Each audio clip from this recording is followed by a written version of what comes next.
మంత్రబలం కార్యక్రమానికి స్వాగతం. శ్రీ శోభకృత్నామ సంవత్సరం ఉత్తరాయణం శిశిర ఋతువు ఫాల్గుణ మాసం శుక్లపక్షం రేవతి నక్షత్రం విదియ తిథి మంగళవారం. ఈరోజు మనమంతా ఓం మహాలక్ష్మియై నమః అని జపిస్తే కుటుంబంలో అనురాగం ఆప్యాయత నెలకొంటాయి. మంచి మాట కార్యక్రమానికి స్వాగతం. జీవితంలో ఏదైనా ప్రయత్నపూర్వకంగానే నెరవేరుతుంది. కానీ చాలామంది తమ జాతకంలో ఏదైతే రాసిపెట్టి ఉంటుందో అది తమ ప్రయత్నంతో ప్రమేయం లేకుండానే జరిగిపోతుందనుకుంటారు. ఉదాహరణకు జాతకంలో రాజయోగం రాసిపెట్టి ఉన్నట్టయితే మనం ఇంట్లోనే కూర్చుంటే రాజయోగం ప్రాప్తించదు కదా. జ్యోతిష్యం అంటే అజ్ఞానాంధకారం నుండి వెలుగు వైపునకు నడిపించేది. జ్యోతిష్యం అనేది ఒక వెలుగును దారిని చూపించేది మాత్రమే. అలాగే జాతకంలో మనకి ఏదైతే రాసిపెట్టి ఉందో దాన్ని తెలుపుతుంది. అక్కడికి ప్రయాణించేందుకు మనం ప్రయత్నించాలి, శ్రమించాలి. ఈ రెండింటినీ మనం మానుకుంటే జ్యోతిషం చెప్పింది కూడా జరగదు. దీన్ని అందరూ దృష్టిలో ఉంచుకోవాలి. అలాగే చాలామంది పిల్లలు తమ తల్లిదండ్రులను చులకనగా చూస్తుంటారు. తమకున్నంత జ్ఞానం తమ తల్లిదండ్రులకు లేదని భావిస్తారు. నిజానికి ఇది సరికాదు. జన్మనిచ్చిన వారిని ఎప్పుడైనా గౌరవించాలి. దివ్య పూజ కార్యక్రమానికి స్వాగతం. ఈరోజు ఉదయాన్నే లక్ష్మీ వెంకటేశ్వరుల ముందు కానీ లక్ష్మీ నారాయణుల ముందు కానీ విప్ప నూనెతో లేదా కొబ్బరి నూనెతో దీపారాధన చేసి వెంకటేశ్వర వజ్రకవచ స్తోత్రాన్ని పారాయణ చేయాలి. 5 లేదా 9 లేదా 11 రూపాయలని అక్షతలతో సహా చేతుల్లో పట్టుకుని సంకల్పాన్ని మననం చేసుకుని అక్షతలను మన తలపై వేసుకోవాలి. అనంతరం ఆ డబ్బును సాయంత్రం లోపు ఏదైనా దేవాలయంలోని హుండీలో వేయాలి. ఇలా ఆచరించడం వల్ల సంకల్పం నెరవేరుతుంది. ఆయుర్క్షేమం కార్యక్రమానికి స్వాగతం.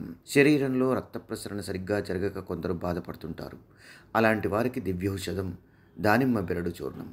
ఈ చూర్ణాన్ని ప్రతినిత్యం 2 పూటలా గోరువెచ్చని నీటిలో కలుపుకుని సేవిస్తున్నట్టయితే సత్ఫలితాలు కలుగుతాయి. యోగం క్షేమం కార్యక్రమానికి స్వాగతం.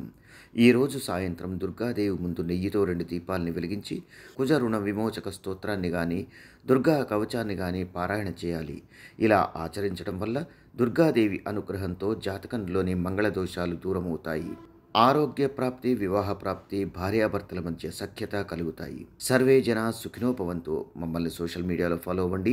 లింక్స్ వీడియో క్రింద డిస్క్రిప్షన్లో పొందుపరిచాము. అలాగే ఓంకారం కార్యక్రమాన్ని జీ తెలుగు ఛానల్లో తప్పక చూడండి. ఇదిగో మీ ముందు కనబడుతుంది. దీని పేరు శ్రీవాస్తు యంత్రం అని.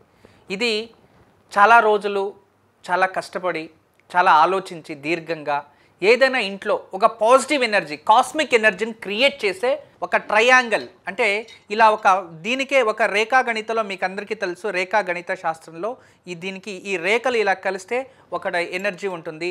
తర్వాత ఇలాంటి రేఖ చూసుకోండి, ఇది ఒక రేఖ మనకి ట్రయాంగిల్ షేప్లో ఉంది. చూడండి, ఇదే ట్రయాంగిల్ని ఇలా కలిపితే చూసారా, ఇలా ట్రయాంగిల్ 2 కలిపేస్తే ఒక చక్రంగా మారింది. ఇప్పుడే కానీ వీధిపోటు ఇలాంటిది ఏదైనా ఉన్నప్పుడు ఇక నుండి ఆ వీధిపోటుకి ఆపోజిట్ మనకి ఏదైతే ఉంటుందో కాంపౌండ్ వాల్ కావచ్చు, ఇంటి గోడ కావచ్చు, అది వీధిపోటు అనేది తూర్పు ఉండొచ్చు, లేదు అంటే దక్షిణం ఉండొచ్చు, పరమట ఉండొచ్చు, ఉత్తరం ఉండొచ్చు, ఏ కార్నర్లో అయినా సరే ఆ ఒక వీధిపోటుకి ఆపోజిట్ మనము ఒక ఇంటికి మేక కొట్టి, కాంపౌండ్ కానీ ఇంటికి కానీ మేక కొట్టి దీన్ని తగిలించాలి. అంతే, దీన్ని తగిలించేస్తే చాలు.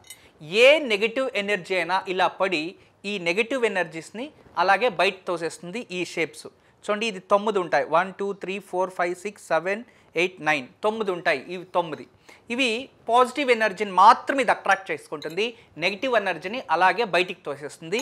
అలా తయారు చేసాం. అందుకే ఇక్కడ 9 విధానంగా 9 చక్రాలు వేసి దీని ఒక విశేషంగా సైంటిఫిక్ పిరమిడ్గా తయారు చేసాము.